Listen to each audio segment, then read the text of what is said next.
Hello दोस्तों, मेरा नाम है हिमांशु और आज का हमारा टॉपिक है इटली।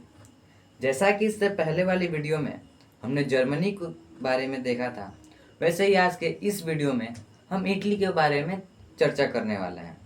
आखिर कैसे इटली एक देश बनकर तैयार हुआ था, क्या क्या घटनाएं घटी थी इटली को एक देश बनने से पहले, आज हम इसी टॉपिक पर चर्चा करेंगे। तो चलिए वीडियो को शुरू करते हैं। दोस्तों, क्या आपको पता है इटली एक देश बनने से पहले 7 अलग अलग टुकड़ों में बटा हुआ था और इन 7 अलग अलग टुकड़ों पे अलग अलग राजाओं ने कब्जा किया हुआ था। इटली का एकीकरण का विचार सबसे पहले जोसेफ मेस्सनी के मन में आता है। जोसेफ मेस्सनी कौन है? तो ये जोसेफ मेस्सनी है, इटली का ही एक क्रांतिकारी है। जोसेफ मेस्सनी का जन्म 1807 ईस्वी में इटली में हुआ था और जब ये 1831 ईस्वी में 24 वर्ष का युवा हो जाता है तो ये क्रांति करना चालू कर देता है। क्रांति किस लिए करता था? जोसेफ मेसनी क्रांति करता था इसलिए कि ये जो इटली है ये 7 अलग अलग टुकड़ों में बटा है। इन 7 अलग अलग टुकड़ों को एक देश बनाकर तैयार किया जाए। हालांकि वहाँ का जो राजा था वो जोसेफ मेसनी के विचार से सहमत नहीं था, इसलिए उसने अपने राज्य से ही जोसेफ मेस्सनी को बाहर निकाल दिया। और जब जोसेफ मेस्सनी को उसके राज्य से बाहर निकाल दिया गया तो वो यूरोप में गया। यूरोप में एक कार्बोनारी नाम का संगठन है, उस कार्बोनारी संगठन को इसने ज्वाइन किया। उस संगठन का काम था कि छुप छुप कर लोगों का कल्याण करना। धीरे धीरे समय बीतता गया और कुछ समय के बाद ये जो जोसेफ मेस्सनी है इसने खुद का ही 2 संगठन बना लिया। एक संगठन यंग इटली नाम का था और एक संगठन यंग यूरोप नाम का था। इन दोनों संगठनों के माध्यम से वह इटली को एकीकृत करने के लिए इटली के लोगों को जागरूक करना चाहता था। हालांकि इटली का एकीकरण जोसेफ मेस्सनी के जीवन काल में नहीं हो पाया था। जोसेफ मेस्सनी की मृत्यु हो जाती है और धीरे धीरे समय बीतता जाता है।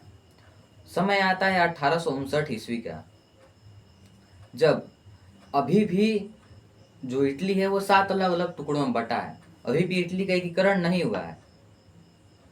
अब इस समय भी 7 अलग अलग टुकड़ों में बटा है। इन 7 अलग अलग टुकड़ों पे अलग अलग राजाओं का कब्जा है। तो ये जो 7 अलग अलग टुकड़े हैं इसमें से 2 ही टुकड़े हैं, एक का नाम है सिडोनिया और एक का नाम है पिटमोंट। इन्हीं 2 टुकड़ों पे इटली के असली राजघराने का, या फिर हम लोग कह सकते हैं कि असली राजा का शासन है। और वहाँ का राजा था विक्टर इम्यूनेल। विक्टर इम्यूनेल वहाँ का राजा था। उसके मन में भी इस इटली को एकीकृत करने का विचार आता है, तो वो अपने प्रधानमंत्री को आदेश देता है। इसका प्रधानमंत्री होता है कैमिलियो काउंट द काबूर। आप लोग इस नाम को सुनकर बहुत चौके मत होइए, ये एक ही व्यक्ति का नाम है।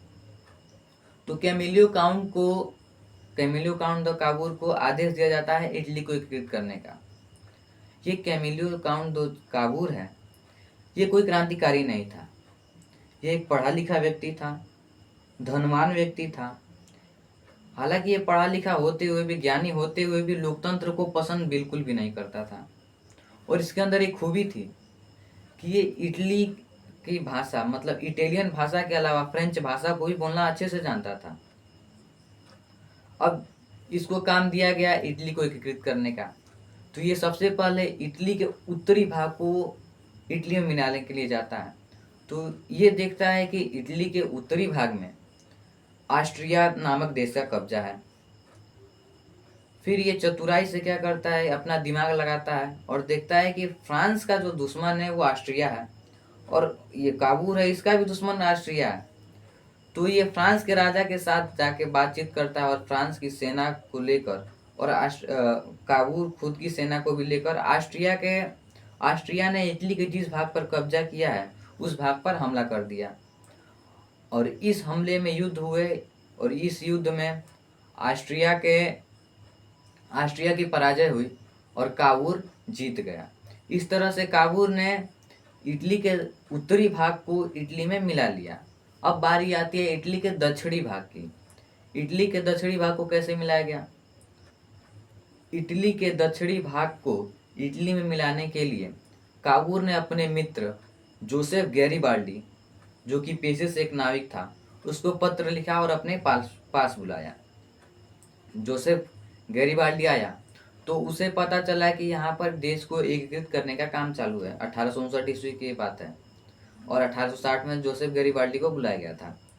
तो जब जोसेफ गैरिबाल्डी आया तो इसको काम दिया गया इटली के दक्षिणी भाग को इटली में मिलाने के लिए।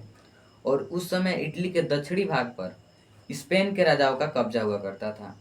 तो जब जोसेफ गैरिबाल्डी आया तो इसने सबसे पहले लाल कुर्ती नाम की सेना तैयार की। इस सेना में केवल और केवल 9 युवक सैनिक ही शामिल थे और इन 9 युवक सैनिकों के माध्यम से ये जो गैरिबाल्डी है, गैरिबाल्डी ने दक्षिणी भाग पर स्पेन के राजाओं को हराया और दक्षिणी भाग को भी इटली में शामिल कर लिया। इधर से उत्तरी भाग को काबूल ने इटली में शामिल कर लिया और नीचे से दक्षिणी भाग को गैरिबाल्डी ने शामिल कर लिया। धीरे धीरे इन्होंने इटली का मध्य भाग जो बचा हुआ है उसको भी इटली में शामिल कर लिया और 1861 ईस्वी में जाकर इन्होंने संपूर्ण इटली को एक देश बनाया और इस इटली का प्रथम स्वतंत्र शासक बनता है विक्टर इम्यूनेल। तो ये था हमारे इटली के बारे में एकीकरण। दोस्तों आप लोग बताइएगा आपको ये वीडियो कैसा लगा। अगर वीडियो आपको अच्छी लगी है तो वीडियो को लाइक कर दीजिएगा, चैनल को सब्सक्राइब कर दीजिएगा और मिलते हैं जल्द ही किसी नए टॉपिक के साथ। धन्यवाद। जय हिंद।